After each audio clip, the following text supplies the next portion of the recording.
So today's class, I find all of the classes interesting, but I have to say, I think this class is particularly interesting in what it says about faith, but we are revisiting the Akedah again.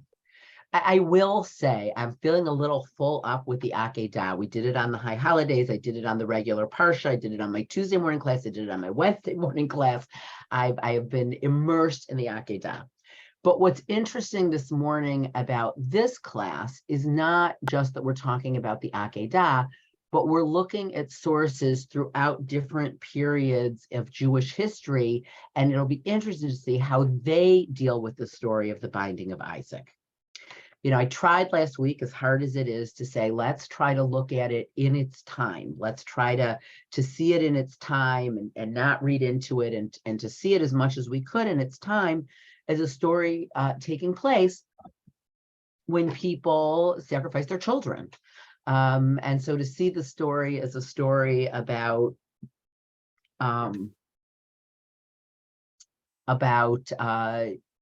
that human sacrifice did occur at the time, and that it wouldn't have been as shocking to Abraham as it is to us, and nor would it, he wouldn't expect necessarily that God wouldn't want it. So that's just sort of like kind of the simple reading of the text. So we're going to look at texts from different times in Jewish periods, and I'm actually bringing a more modern relative to these other things, poem that's not in the Hartman curriculum that hopefully we'll have time to look at. So I want to look at this first text with you, and I want you to ask yourself the question, when do you think this text was written? From a historical point of view, when do you think this text was written? So this is from Genesis Rabbah, and Genesis Rabbah is a collection of midrashim that talk about the stories of the book of Genesis, and try to sort of extrapolate, interpret. There's no reason, of course, to think that any of this is actually happened in the Torah. But the thing that I love about Midrash, and I think we're going to see that this today as well, the thing that we're going to see about Midrash is it says a lot about the time that the people are living in. And it gives us sort of this window into how would Jews in different times in history deal with the story. And I told you that there are many probably more has been written about this story than any other story. So let's take a look, and you'll ask yourself, when do you think the story was written? Sometime afterwards. This is sometime after Sodom and Gomorrah, right? Sometimes afterwards, Isaac and Ishmael were quarreling with each other. Ishmael saying, I am more beloved than you, for I was circumcised at 13 years old. And Isaac saying, I am more beloved than you, for I was circumcised at 8 days old. Ishmael said to him, I am more beloved than you, for I had reasons to protest and did not. At that time, Isaac said, if only the blessed Holy One would appear to me and tell me to cut off one of my limbs, I would not hesitate. Immediately, God put Abraham to the test. So we have this little competition going between Abraham's two sons, between Isaac and Ishmael, about who God loves more. And in the story, in the Torah, we're told that when Abraham is commanded to circumcise all of the men of his household, that Ishmael is 13 years old when the Torah does tell us this, that Ishmael is 13 years old when he is circumcised. And of course, Isaac is just a brand new 8-day-old baby. So when do you think the story was written? Marcia?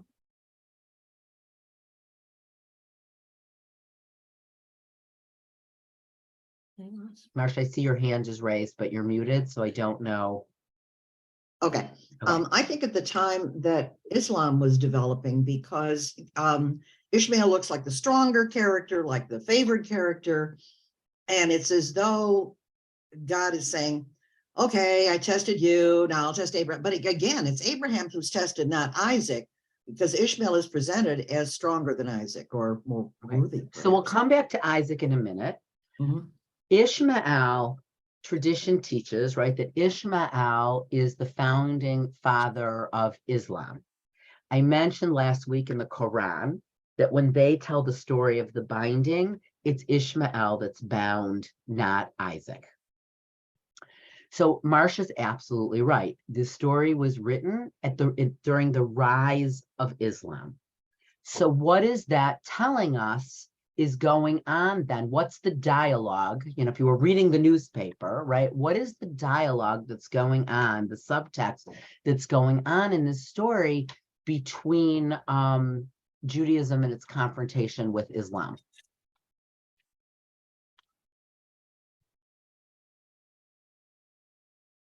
Well, I will start by saying Muhammad, and there's a long history of this. Muhammad actually begins to think when he begins to conquer all of the land, the Arabian Peninsula, and all of the land, surrounding Israel, that the Jews are going to. I mean, I don't know why they started with this text. I think they actually should have started with a Christian interaction, which I'll back up and go to in a moment.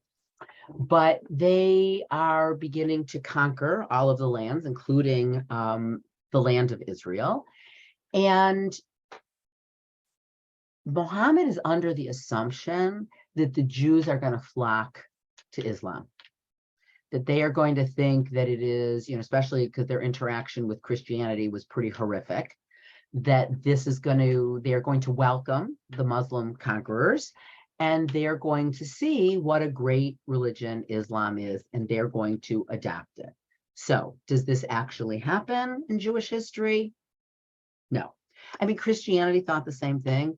Martin Luther thought the same thing. I mean, there's a long history of people that first are bringing new, let's say, religious innovations outside Judaism that think that it's going to appeal to Jews. And so they really reach out to Jews. And then when they see that the Jews are not interested, then they end up persecuting the Jewish community. So the assumption is that, there is a competition, right? There are these two religious traditions, our religious tradition, and this one that is beginning to take over the world as far as, the Israelites, the Jews know. And so there is a competition, right? So what is the competition? Who does God love? Oh, Marcia?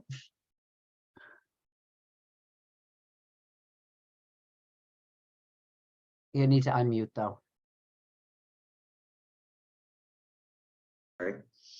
Yeah, of course, it's a competition, and it's which is the better religion. And as you said, it's who does God love more?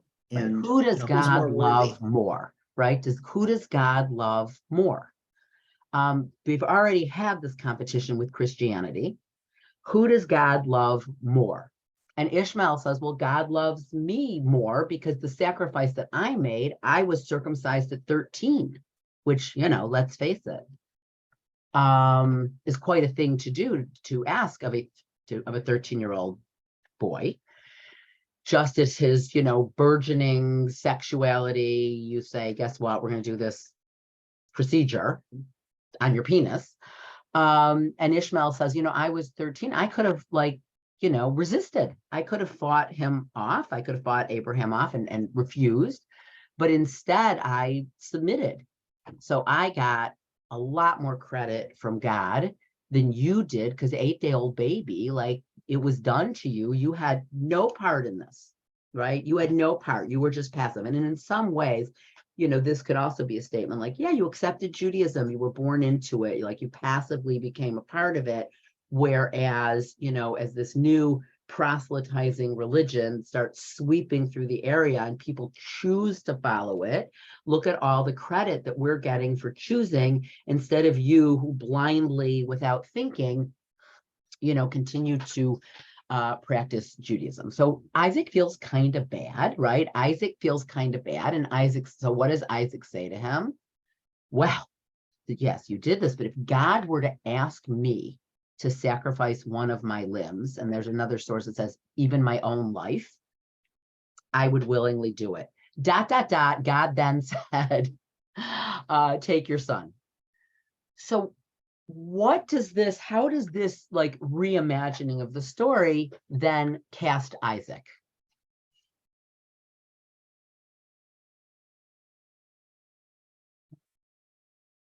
Isaac's a zealot in this story. Right. Isaac's a zealot. Isaac wants this, right? In the story in the Torah, we like, I see the wood, I see the fire, where's the lamb, right? There's no sense that in the story itself that Isaac is anything but a passive participant, young boy. But this story wants to reframe it that Isaac's actually an active participant. He wants this. He wants to be tested. He wants Abraham to be tested. He wants to show that he is willing to sacrifice anything for God. So again, if you don't read this as how could a father do this? How could a son do this? Read this as, what is this saying about the time that the Jews are living in? What is this saying about the beginning of the Islamic conquest and how Jews are reacting to what's happening all around them?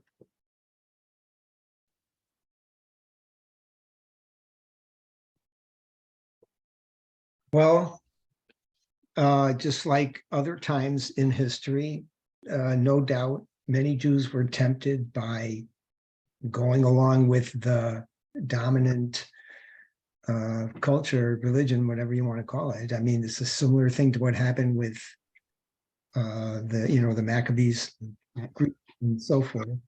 It's just a repetition of history. Right. Right. It's like, what are you willing to give up to be Jewish? And again, we could say this is the jumping point is the Akedah, right? The jumping off point is the binding of Isaac and the story and all of this. But the question, what are you willing to give up to be Jewish? Are you willing to risk your life? Are you willing to risk your limbs? We are one of the fortunate generations, as icky as anti-Semitism is in the United States, and while it stirs up a lot of unknowns about the future, the question of what are you willing to give up to be Jewish, would you be willing to risk your life, is a question that Jews asked for thousands of years. Right? So, okay, you other religions that are dominant, you other religions that are triumphant, you other religions that are conquered, like, God, we just want to remind you that, like, we're still your loyal followers till, like, death do us part. And that is, I think I told you guys this story. It's hard to know, like they tell it on the Tuesday class, the Wednesday class, on Shabbat, right? You heard it 3 times already in the last 2 months. But I, when I was much younger, when I was in rabbinical school, I taught a class for people that were considering converting to Judaism. And one of the couples, it was mostly couples, but one of the couples not all, but mostly was did I tell you the story? Jewish man, non-Jewish woman. She was from Germany. She was pregnant and had agreed, she was converting to Judaism and had agreed that they would circumcise their son. She didn't really understand it was going to be on the dining room table. That was a bit of a shockaroo to her when she found out that, like, wait, we're going to do this on the dining room table and then eat. So that was a bit of a surprise. But one of the things that I thought was super interesting, so her parents are German, living in Germany, and I asked her, like, how do your parents feel about you converting to Judaism? And she said they are 100% in favor. They're very supportive. They're happy that I've, found this path. They love my husband. It's all good. The one thing that they just don't understand is why we would circumcise our child, potentially putting him in danger as someone that will be marked and identified as being Jewish. And that was like, listen, I deal with lots of people, not so much. I have to say in Chicago, mostly all of our young people that have baby boys get them circumcised because the culture is everybody's circumcised. So it's whether they decide to have a ritual circumcision, which I try to convince them of, There's not a lot of issues with it here. There's definitely more issues on the East Coast and the West Coast, and that will get here eventually. But on the whole, of all of the traditions, people still do this. And nobody's ever said to me, like, do I really want my child marked as Jewish? Because you can't, they look like every other man in the United States, more or less. But in many, many, many places in the world, particularly in Europe, that would not be true. And since Europe has historically been quite a dangerous place for Jews, the question of why would you willingly do that? Why would, if God forbid, and being from Germany, they understand like the worst of the worst. What if God forbid, like that something like that happened again? Why would you do that? And I'm not really sure, like most of the young people that I work with would actually be able to articulate why they're doing that, because I don't think the question even enters their mind that this could be a dangerous thing. If such a time arose in Jewish history again, then the question it would be a different probably discussion. But throughout history, raising Jewish children was a pretty dicey endeavor. It was very fraught. It was very potentially dangerous. You were putting your children in a hostile world that at best, might lock you in at night and leave you alone. And at worst, much worse, one of the things Sienna and I shared some of this on the High Holidays, but we had an amazing time in Italy over the course of the summer. But the end of the trip was Venice and Rome. And we'd been traveling for quite a while at that point, and sort of reviewing the history of church-led anti-Semitism was, it tainted the end of our trip from being really a vacation to really, thinking about, what had happened and what the church had done.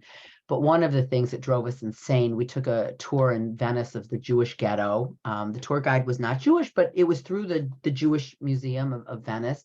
And he kept saying on this trip, like on this tour, it's true the Jews were locked in at night, but they were safe. They were locked in, but they were safe. And it's like, no, they weren't. No, they were not. They were not safe. The things that but like he was trying to save the honor of his city. So this story is about this commitment of, as this one tradition is ascendant, saying we are still loyal to our God. Our God still loves us, which is quite the question, because when you see this religion, Islam, you see it's powerful, you see it's catching on, you see that it's conquering. One might think, and this is not just true with Islam, this is true after the destruction of the Second Temple and after Rome exiled the Jewish community, after the Babylonians exiled the Jewish community, throughout history, one could have easily said, God doesn't love us anymore. God isn't with us anymore. And so this idea that these midrashim are a teaching tool, using the Akedah, right, as a teaching tool to say, God still loves us, we're still in a relationship with God. Marcia? How much of this do you think was chicken and the egg? I mean, they'd already seen a lot of persecution and Jews had been giving up their lives. Because it wasn't from then on, it had already been going on. Right. But, chicken and egg is, does it matter? Right. I don't know why they didn't bring an earlier midrash, and I didn't bother finding it, but I'll just paraphrase it for you. There is an earlier midrash, guess when this was written, where Isaac is actually sacrificed and killed, and then God resurrects him. So when do you think that was written? Gee. Right? So this, again, it's really very similar. It's really very similar, right? Like we're in competition with Christianity. They, had a real human sacrifice. We didn't. We are just as worthy as and that one probably even more than Islam, right? That even probably more than Islam, because you have the New Testament and the New Israel, and God, his covenant is now through Christianity and the entire theology. It's not that Islam did not have their anti-Semitic excesses, because they absolutely did. But their theology was that Jews and Christians were still people of the book, and while they were of a lesser status than Muslims, they were still persecuted and sometimes they were killed, but there wasn't this theology of they've been displaced.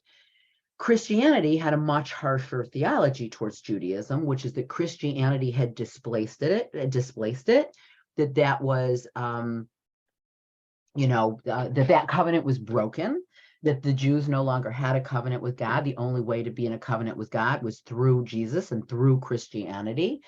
And Christians like could have really massacred all the Jews. Like, why? The question is why just didn't they? Right? Why did they let any of them live? And the reason is, as part of Christian theology, was it would be good to have suffering Jews in your midst as an example of what it would look like when people rejected Christ, right? So they were an example to everybody else. So keeping them alive, keeping them beleaguered, keeping them out of, mainstream society. They couldn't have jobs. They couldn't. And then also, of course, because they were the only job they were allowed to have in many cases was moneylender, they actually, there were some practical reasons to have them as part of your society. But it was part of Christian theology that, you wanted to see suffering Jews as an example to everybody else about what to do. So and look, it's the Hanukkah story, right? It's the Hanukkah story, the story that, you assimilate. If the difference probably with Hellenism and the Greeks is that you could become part of that society. And if you became part of that society, you were pretty accepted. And of course, what was one of the first things you had to do to become part of that society was to not be circumcised. Because Greeks considered that like an affront to the beauty of the body. Like, the body's perfect, the body is beautiful. They seem to spend a lot of time naked, in working out and stuff like that. So it would be very noticeable. There are actually stories from Hellenistic times of Jews trying to undo their circumcisions so they could fit in. Not quite sure how you did that. It has something to do with stretching the skin, and let's not think too much about it because it sounds horrific. The Maccabees were zealots. We probably wouldn't like them. We probably wouldn't want them in our neighborhoods because I've told this story before at Hanukkah, but when my kids were still in Schechter, they asked me to come and read like a Hanukkah story to the class. So they gave me this little story called Judah that always said no. So Judah stood up like he stood up to the Greeks. He stood up like he always said no. And one of the was, I am not, I'm not going to the gym to work out. I am going to study Torah. And I thought, well, the irony is my gym bag is in my car. And when I leave Schechter, I'm going to the JCC. I was a member of the JCC, so I could work out at the JCC. In many ways, we are probably better Hellenistic Jews than we are Maccabees. But nonetheless, we celebrate kicking the Greek Assyrians out and retaking our own land and nationalism, and being able to control our own land. So this theme runs through. And so what's fascinating to me about the story of the Akedah is to look at these stories and how they run through. They're interpreted in the time that we live in. Like, I don't know that prior to us, people would have said, what kind of father, what kind of God, what? But in the times that we live in, that's the logical question to ask. Like, it's just inconceivable that a God could be that cruel. But through other times in history, it's like, I want to pass this test. I want to be tested. I want to pass this test. I want to show you how loyal I am. All right, so let's look at another one.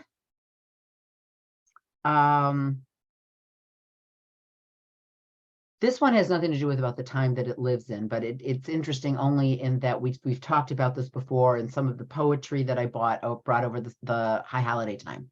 When Isaac returned to his mother, she said to him, "Where were you, my son?" And he said to her, "My father took me and brought me up mountains and brought me down hills." She said, "Woe to the son of the wretched woman. Were it not for the angel from heaven, you would already be slaughtered to her." He said to her, "Yes." At that moment, she screamed 6 cries corresponding to the 6 shofar blasts, and she died before she managed to finish, right? So this is the story of a different story, right? This is the story of a mother's reaction. By the way, There are other midrashim that have Sarah go, knows what's happening and says, don't struggle, make sure you sit very, passively, because otherwise, if you're not sacrificed exactly the way you're supposed to be, it'll be rendered unfit, and then it will all have been for nothing, right? So there are competing midrashim with Sarah. Some midrashim which want Sarah to be also part of this great faith experiment, right? She too wants to be part of this, this whole process. But most of the midrashim are like this one, that a mother hears what almost happens, she cries out and drops dead.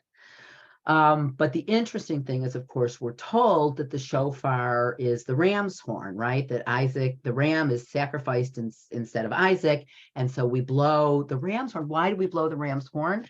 To show, like, this, again, we might not think about it like this, but why are we reading the story of the binding of Isaac on the second day of Rosh Hashanah? Why are we blowing the shofar on Rosh Hashanah? What is it that we're trying to affect by doing this? There are other stories that could be more thematic. Debbie? To prove that that they did what they needed to do. It's the phrase in Hebrew is zechut avot, the merit of our forefathers or ancestors. Okay, God, like, we may not be worthy of being forgiven, but let's show you the kind of people that we come from, and what Abraham was willing to do for you.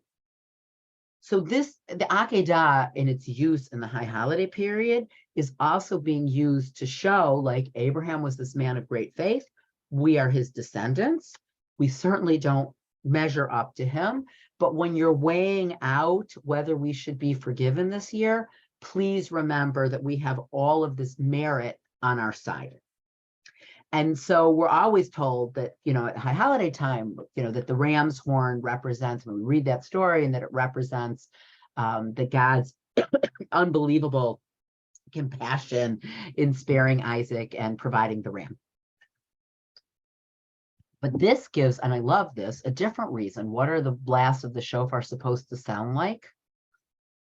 And this is also written like maybe 500 of the Common Era. So what's the shofar supposed to sound like? Marcia? Well, screams, Sarah's Right. screams. But I've always thought of the purpose of blowing the shofar was sort of, to make sure it's after the month of Elul and everything. It really is time to wake up. Right. Wake up, consider things. But I'm wondering, it just occurred to me, if it's also supposed to get God's attention. Right, like the shofar has many meanings. We're told, Maimonides says you're supposed to wake up from your slumber and look at your life. It also was used as a coronation, the shofar. Like, they didn't have a lot of choices, right? It was used as a call to war. But here it's something really, okay, so Vera? I think it makes, has like a call, glory to God. Right. It's call of glory to God, in spite of anything he's asking, or whatever he's asking from us, we still, bless you. Right. But what I love about the Sarah piece is, I think it's also, this midrash says, it is the call of a crying mother who almost lost her child. So it's kind of different, right? Like, we want to arouse God's sympathy and God's mercy. So if you look at the blowing of the shofar as the ram and the Akedah, then we're calling on God's mercy because we have this illustrious ancestor that was willing to sacrifice anything for you. If you read it through the eyes of the Sarah midrash, it's already over. The story's over. He wasn't sacrificed. Nothing, well, plenty happened, but that didn't happen. And yet the thought of a mother, like a cry of a mother, you want to rouse God to mercy, think about the cry of a mother who almost lost her child. It's a totally different way of sort of evoking God's mercy or God's compassion and putting Sarah's voice into the story in a very, very different way. I don't know how many of you, well, traditionally, when we do a Mishaberach and we call people's Hebrew names, it is the only time traditionally that you are so-and-so, the son or daughter of your mother. Because we're egalitarian synagogue, we do both the father and the mother, if people had a father and a mother. But why? Why? Our whole tradition, you're always identified by your father. Why in the Mishaberach are you identified by your mother? Anybody know? Danny? Well, it's like you said, zechut avot, except it's zechut imahot. Right. And it's more likely that your mother wasn't committing sins. Okay, so maybe your mother has a better, better record than your But- father. But another explanation that I have heard is that God understands that there's no greater love than a mother's for her child, and invoking that is supposed to really tug at God's heartstrings. I learned this from your dad, by the way. Yeah, That's exactly what he said, which is God has compassion on this. Like, listen, I know this is all gender stereotypes and fathers love their children and we're in a more non-binary world. And these are all, sort of the stereotypes in which we lived. But up until quite recently, the idea was that, that God would be moved to mercy by the suffering of a mother, in a way that God wouldn't be moved to mercy of the suffering of a father. And therefore, the only time we use the mother's name and not the father's is when somebody's ill, because we really want to move God to be merciful for this, the child, even if it's a grown-up, right, of this poor mother. Vera? I think it's also true when God listened to Hagar cries, Right. he came to the rescue. Right. We see Hagar crying. Listen, we have plenty of places in the Torah where we have the cries of a mother. All right, let's go. Now we're going to move up quite a bit in history. And this was written during the Crusades. Were there ever 1,100 bindings on one day? All of them like the binding of Isaac, son of Abraham? The earth rumbled over just one binding that was bound on Mount Moriah, as it is said, and the heavens trembled, and the sun and the moon grew dark, and the stars gathered in their brightness. What did they do now? Why did the heavens not grow dark, and the stars not hold back their splendor? So what are these people asking? Were there ever 1,100 bindings in one day? What happened during the Crusades? Eileen? Well, there were either murders or forced conversions. Right. There was no middle ground. Right. During the Crusades, I mean, it's interesting because in Islam, there were more like people that were willing, communities that were willing to convert and secretly stay Jews. It could be the reaction to Islam more than Christianity. During the Crusades, the Jewish community was often given the choice, convert or die, and they chose to die. And there are many, many stories from the Crusades where everybody was, gathered in the synagogue, and either they were killed and sometimes they killed themselves. And there are stories that first they killed their children and then they killed themselves in order not to convert to Christianity, in order to stay loyal. So when they ask the question, were there ever 1,100 bindings in one day? What are they saying? Marsha, I see your lips moving.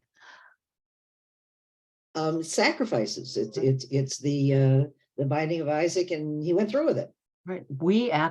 There's another one that says, you think Abraham was a big deal because he was asked to sacrifice one son and then didn't have to. We are, the rivers run with blood for the sacrifice of our children. And why is the earth didn't stop, the skies aren't trembling, nothing's happening, life is going on. But I don't When's know. that from? That's also another Crusades time. Crusades, right, from the Crusades, right? Like big deal, which is again a fascinating use of the Akedah, very different, right? What kind of God, who would do this? What kind of parent, what kind of God? Well, ones that are forced, that either their children are going to be forced to become Christians or they're going to die. And we're not going to let our kids become Christians. So they're going to die, and we're going to all die together, and our whole community will die. And so I do sometimes feel like there's a bit of because I know these sources, I feel like there's a bit of privilege in not having to ask yourself that question, right? There's a bit of privilege in not having to ask yourself the question, what would I be willing to do? What am I willing to risk? Debbie?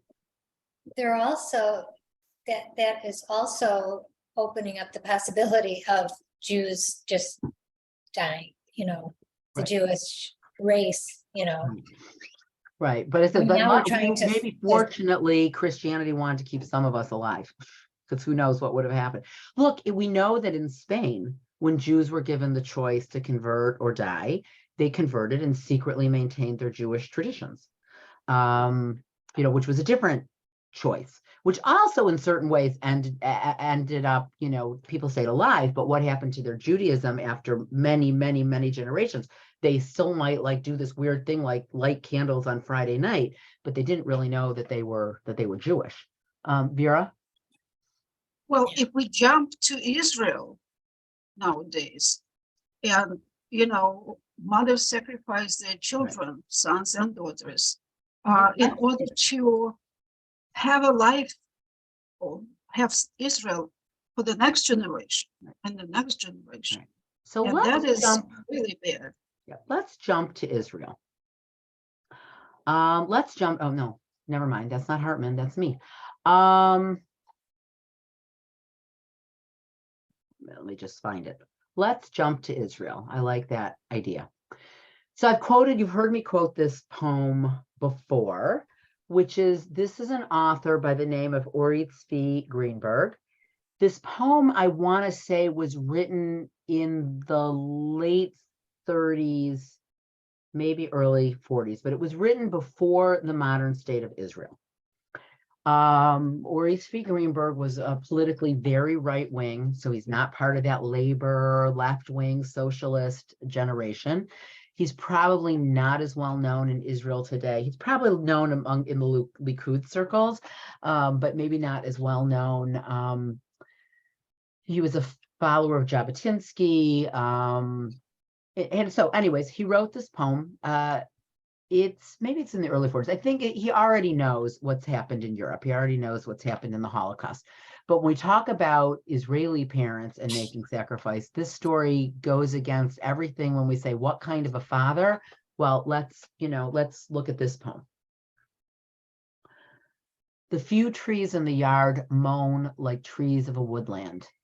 River laden, the loud, deep thunder clouds rain. The angels of peace guard my slumbering children in the moan of the trees and the dark gathering of rain. Angels of peace are Shalom Aleichem, right? We sing Shalom Aleichem on Shabbat, and we ask that these angels of peace guard our children. So he says that in some ways, whatever this means, the angel of peace are guarding his little sleeping children. I'm sure all of us, if we raise children, I think everybody on this Zoom has raised children, that, when you go in their room and they're sleeping at night, you're just checking on them, and they're adorable and cozy and quiet in their little bed and whatever. And, you can imagine in their peaceful sleep that the angels are, sitting at the headboard. Out there, Jerusalem, city of Abraham's trial and glory, where he bound his son on a mount when time came. The fire kindled at dawn still burns on the mountain. The rains quench it not, the covenant's flame. And there's, the fire that he lit still burns. I don't know if this is similar to the one with the knife, right? The knife is still in the heart of the Jewish people from the time, but this covenant, right? The covenant's still alive. The fires of the covenant still burn. There's still this connection. There's still this relationship. But reading this also in context of the fire kindled at dawn still burns, in light of the fact that I don't think the Holocaust is even over yet when he writes this, right? So that fire also still burns. The fire of the covenant, the fire of destruction. And here's the part that as a modern reader, I think is a little bit hard. Should God command me now As once he commanded my father of old, I will surely obey. Sing my heart and my flesh in this night of rain, and angels of peace guard my children till day. So these beautiful sleeping children, if God told me to sacrifice them, I would do it. What can equal this glory, this miracle zeal for Mount Moriah, alive from that ancient day on? The covenant's blood sings in a father's prayer, prepared for a temple mount offering at dawn. Out there, oh, I'm sorry, this poem was 1954. It's much later than it's right there. I'm sorry, it's much later than I thought it was. So it's after the founding of the state of Israel. It's not that much after the Holocaust, but after the Holocaust. But Israel's not really at peace in 1954, right? Whatever angels of peace may be seemingly sitting on the bed, there isn't peace, and there isn't going to be peace, and there isn't going to be peace in his lifetime or his children's lifetime or his grandchildren's lifetime. Out there, Jerusalem and the moaning of God, trees of God, felled there by enemies in all generations. The river laden clouds bear sunders of lightning and thunder. These in the rain-struck night are my tidings from the Almighty's mouth until the end of generations. So I think this speaks to, first of all, what Vera is saying about Israeli parents do know that they may have to sacrifice their children. And I always read this, and you may not read this way, like, would that God asked me to do this? I don't think he's saying, like, all things being equal, I'd love to have this test and sacrifice my children.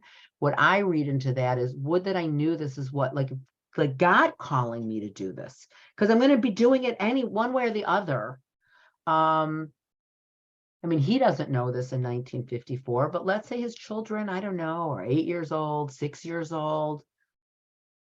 Another 13 years, there's going to be the 6-Day War. And his children will be soldiers. And if they're younger than that, then they'll be 73, 1973. And so I kind of read this as him saying, he'd be willing to do this. But wouldn't it be, even better if, at least God called you to do it instead of, Anyways, I don't know. What do you make of the poem? It's a midrash. Danny? Well, the thing that I keep thinking about is that Abraham didn't actually sacrifice his son. And so why are we invoking this, like, okay, our children, we let our children die, so forth, and then because of our faith, when it didn't, that's what I love about the ones from the Crusades, because they're like, big deal, big deal. One person, you didn't even have to do it. 1,100 in a day, God. Usually you wouldn't think of a source that's over 1,000 years old to look how it uses the Akedah. Look how it says, it doesn't say we don't believe in you, God, but it's like, the sacrifice that we're actually called to do makes Abraham's sacrifice look like nothing.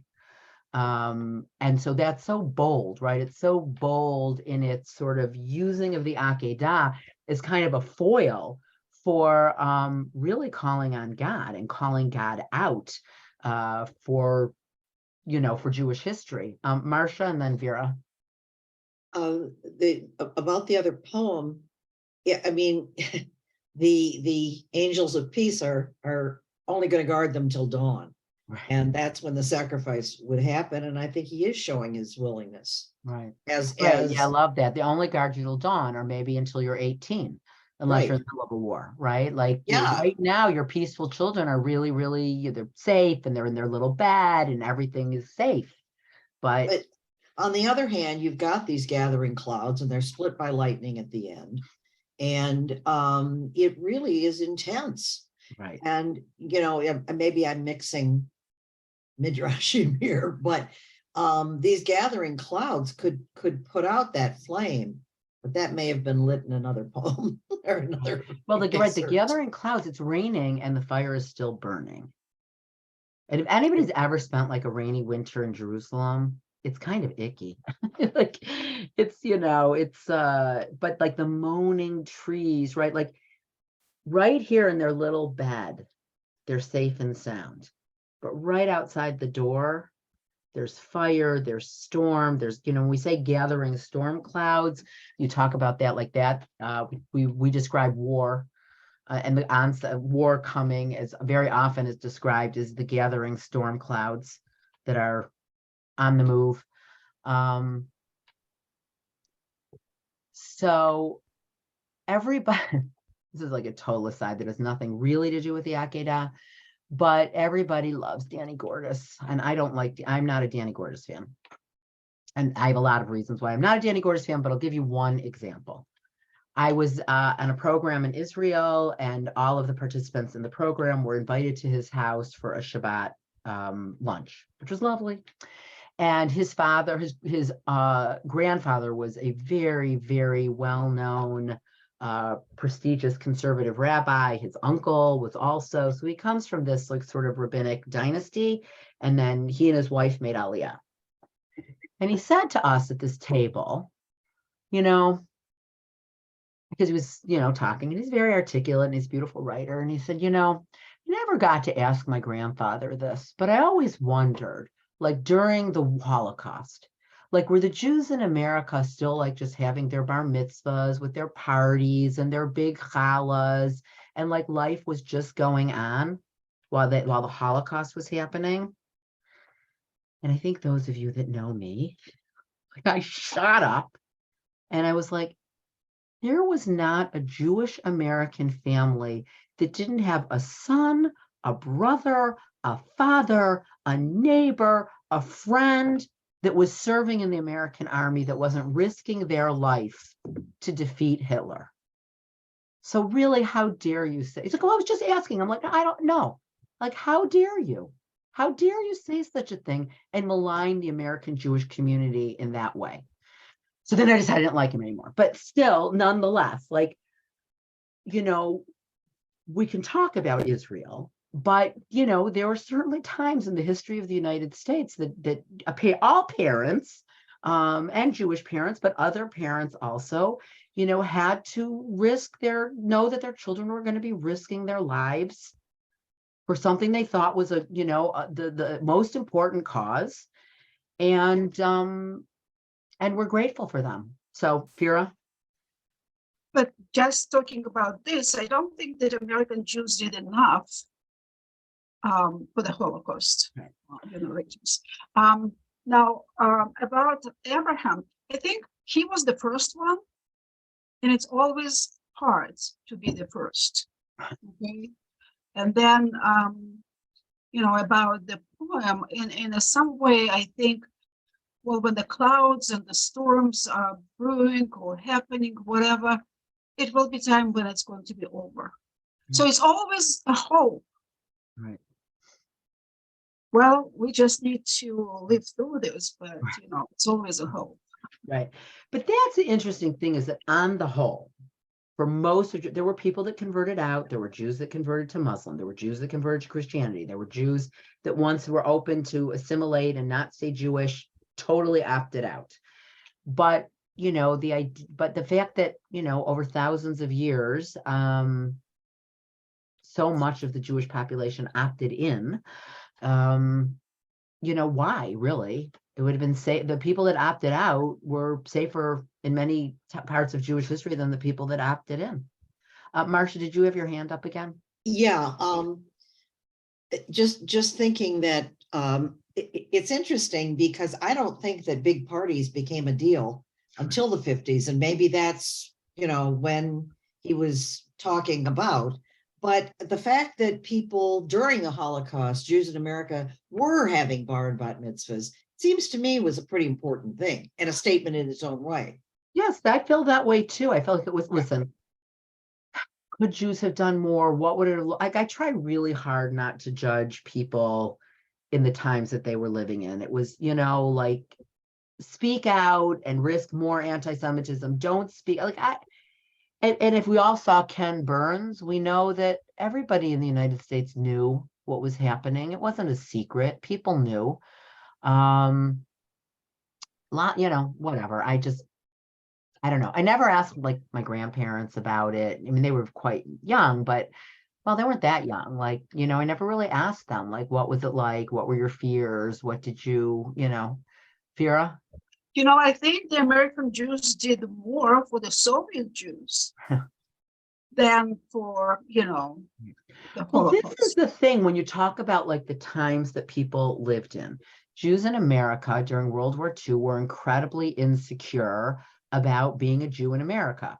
By the rise of the free Soviet Jewry, Jews were like, I'm American. This is my home. I can speak out to the government. I mean, my grandparents, I even remember my grandparents during like, Vietnam, like, how dare you criticize the United States government, the best country in the world? Do you know what it would have been?